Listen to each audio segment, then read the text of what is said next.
This is a Marlin SL100G. It's a Stratocaster copy from about 1980, and it's also my first ever guitar. It was cheap when it was new, and it was even cheaper when my mum bought it secondhand as my Christmas present in about 2000. That was a good Christmas. It's been in storage for a long time and it's in bad shape, but I'm going to try and bring it back to life. First, I've taken off all the metal parts and put them in WD-40 to get the rust off. Next, I've used lemon oil to get 40 years worth of gunk off the fretboard. The pickguard is broken and the electronics don't work at all, so I'm going to take the opportunity to do something different with them. Strat-type guitars normally have what's called single coil pickups. These have quite a bright, twangy sound as opposed to the warmer, fatter sound of a humbucker pickup like I have in my Gretsch here.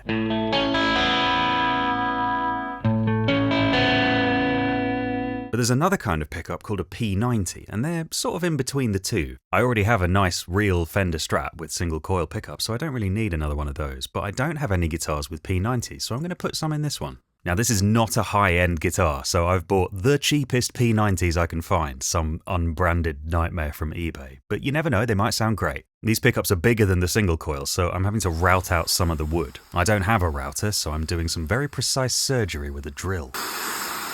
What the hell is this even made of? It looks like Weetabix. Another thing I've done is wedged a bit of wood under the bridge here. This means I won't be able to use the tremolo arm to do that vibrato thing, but it should keep the tuning a bit more stable. This pickguard came with these Gibson-style knobs, which I think look a bit weird on a Strat, so I've taken the pots off the original pickguard and I'm going to put them on here instead. I think that's a bit nicer, and it's paying tribute to the history of the thing, which I like. Quick adjustment of the truss rod to make it a bit more playable, and it's starting to look like a guitar. Let's hear what it sounds like.